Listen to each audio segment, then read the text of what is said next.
Κυρία Καραμολέγκου, είναι στον αέρα. Έχουμε την κυρία Καραμολέγκου στην τηλεφωνική μας γραμμή. Θα πάμε αμέσως να την ακούσουμε. Για να δούμε τι κατάφερε η νέα έπαρχος Παναγιώτη, κυρίες και κύριοι. Να την ακούσουμε. Καλησπέρα σας. Κυρία Καραμολέγκου, μας ακούτε? Καλό μεσημέρι. Καλό μεσημέρι, κύριε Μητυλινέο. Καλό μεσημέρι σε όλους σας.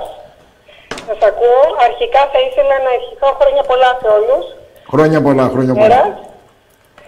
Στους εορτάζοντες και εμείς, τους ναυτικούς μας, τους άδρυπους φρουρούς του πολεμικού ναυτικού, στο λιμενικό σώμα, να μας έχει ο Άγιος Νικόλαος όλους καλά, να μας προστατεύει. Ωραία.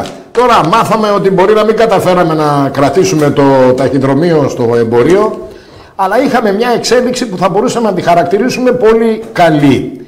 Θέλετε να μας Ναι, είναι ευχάριστη. Θέλετε να μας ενημερώσετε? Βεβαίως, κύριε Μητυλινέο. Αρχικά να πούμε ότι πράγματι δεν καταφέραμε να επανέλθουμε στην καθολική λειτουργία του ταχυδρομείου του εμπορίου. Παρ' όλα αυτά έγιναν αποδεκτά τα επικουρικά αιτήματα, θέσαμε προς τον κύριο Σκλίκα, και πιο συγκεκριμένα οριστικοποιήθηκε η αναμόρφωση δρομολογίου από 2 σε 3 φορές την εβδομάδα. Ήταν 2 μέχρι σήμερα και ο κόσμος εξυπηρετούνταν συνήθως στην πλατεία του χωριού. Τώρα θα γίνουν 3 φορές επισκέψεις του ταχυδρόμου και ο κόσμος θα εξυπηρετείται στο ίδιο το κατάστημα ΕΛΤΑ που έχουμε σήμερα. Κάθε Δευτέρα, Τετάρτη και Παρασκευή για περίπου 1,5 ώρα θα βρίσκεται εκεί ο αγροτικός ταχυδρόμος και θα εξυπηρετεί όλους τους πολίτες του εμπόριου και της νότιας πλευράς της Σαντορίνης γενικότερα. Κυρία Καραμολέγκου, με την αποχώρηση του ταχυδρομείου, του καταστήματος του ταχυδρομείου από το εμπόριο, αναγκάστηκαν να φύγουν και οι θηρίδες. Οι θηρίδες υπάρχει περίπτωση να επιστρέψουν? Έχουμε ζητήσει, κυρία Βίλα, να επανέλθουν από τη στιγμή που θα λειτουργεί έστω και αυτές τις 3 φορές την εβδομάδα το ταχυδρομείο, ο πόρος του ταχυδρομείου δηλαδή στο εμπόριο. Έχουμε ζητήσει να επανέλθουν και οι θηρίδες, παρόλα αυτά δεν μας έχουν απαντήσει ακόμη. Από τη στιγμή θέσαμε το εξής ζήτημα, που θα είναι ανοιχτό το ταχυδρομείο, για ποιο λόγο να μην υπάρχουν και εκεί οι θηρίδες, ώστε να μην ταλαιπωρούνται οι άνθρωποι να έρχονται στην αιστεία των θυρών για να εξυπηρετηθούν. Παρ' όλα αυτά, για το συγκεκριμένο αίτημα δεν έχουμε ακόμη απάντηση. Ευελπιστώ πως θα είναι θετικό. Το μόνο του ζήτημα ήταν το ότι θα είναι μόνο 3 φορές την εβδομάδα, δηλαδή Δευτέρα, Τετάρτη και Παρασκευή, και ενδεχομένως κάποιος να χρειάζεται να πάρει κάποιο έγγραφο από τη θηρίδα του και κάποια άλλη μέρα. Εκεί τώρα ελέγχεται το αίτημα για το αν θα γίνει αποδεκτό ή όχι. Μισό λεπτό, για να λειτουργήσουν οι θηρίδες. Πρέπει να λειτουργεί το κατάστημα, γιατί δεν μπορεί να λειτουργούν μόνοι στους οι θηρίδες. Δηλαδή, δεν μπορεί να είναι ανοιχτό στον καθέναν. Έτσι δεν είναι? Όχι, Παναγιώτη μου, μισό λεπτό.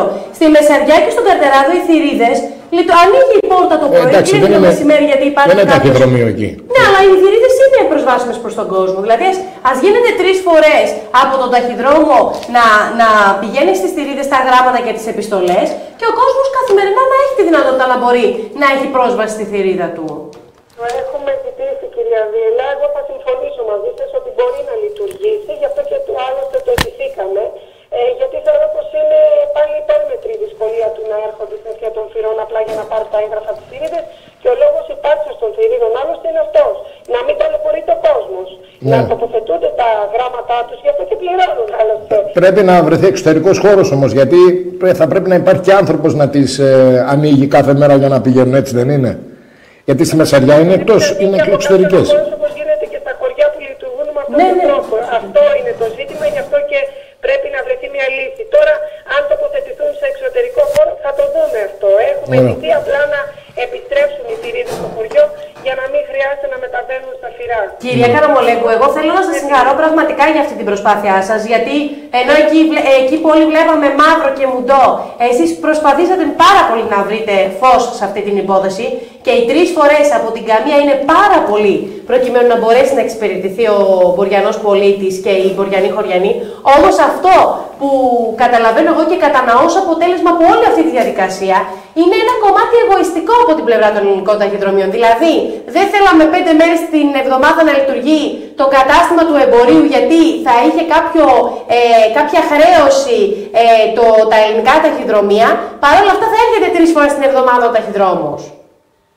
Κυρία Βίλα, εγώ εξ αρχής παρατήρησα το εξής, ότι μας ανέφεραν ένα ποσό, το ποσό με τα ετήσια έξοδα και τα έσοδα του συγκεκριμένου ταχυδρομείου, το οποίο εγώ δεν μπορώ να δεχτώ πως είναι πραγματικό. Γι' αυτό και άλλωστε το ανέλησα και στην ενδικοφανή προσφυγή που καταθέσαμε. Ναι. Αυτό που έχω να πω είναι το εξής, ότι συμφωνώ απόλυτα μαζί σας, ότι να λειτουργεί 3 φορές την εβδομάδα και όχι 5 φορές την εβδομάδα, δεν βρίσκω πώς μπορεί να είναι τόσο. Αλλά τώρα δεν θα λειτουργεί ως ταχυδρομείο, κυρία Επαρχή. Θα λειτουργεί απλά σαν ένας χώρος που θα συναντιέται το ταχυδρόμος με τους κατοίκους, έτσι δεν είναι? Γιατί άλλη ήταν η λειτουργία του ταχυδρομείου, από ό,τι ξέραμε. Εντάξει, ναι, συμφωνώ κύριε Μητυλινό, απλά το βασικό μας μέλημα, εν αυτή περιπτώσει, ήταν να μείνουν ανοιχτές οι πόρτες, να το θέσω έτσι απλά, ώστε την επόμενη μέρα σε ένα μικρό χρονικό διάστημα να επανέλθουμε με το αίτημα της κατοχής. Αυτό είναι επιτυχία, το ότι καταφέρουμε 3 μέρες να το ανοίγουμε, να πηγαίνει ο κόσμος, να μην τους ψάχνουμε στον δρόμο τους ανθρώπους και να πηγαίνουν εκεί, είναι κάτι πολύ θετικό και μάλιστα τώρα το χειμώνα που έχουμε και αυτές τις άσχημες καιρικές συνθήκες. Θα ήθελα να αναφέρω το εξής όσον αφορά τις συντάξεις, γιατί θεωρώ πως είναι πάρα πολύ σημαντικό για τους ηλικιωμένους συμπολίτες μας. Υπάρχουν ήδη κάποιοι ηλικιωμένοι που έχουν αιτηθεί να παραλαμβάνουν τις συντάξεις των κατοίκων. Αυτό που μπορούν να κάνουν και οι υπόλοιποι είναι το ίδιο αίτημα και να πηγαίνει ο ταχυδρόμος να τους παραδίδει τη σύνταξη κατοίκων, ώστε να μην χρειάζεται να ταλαιπωρούνται μεταβαίνοντας στο ταχυδρομείο των Φυρών. Μάλιστα. Οπότε αυτό που έχω να πω και στους υπόλοιπους ηλικιωμένους που δεν το έχουν κάνει ήδη είναι πως καλό θα ήταν να κάνουν ένα τέτοιο αίτημα και να εξυπηρετούνται κατοίκων από τον αγροτικό ταχυδρόμο. Ωραία.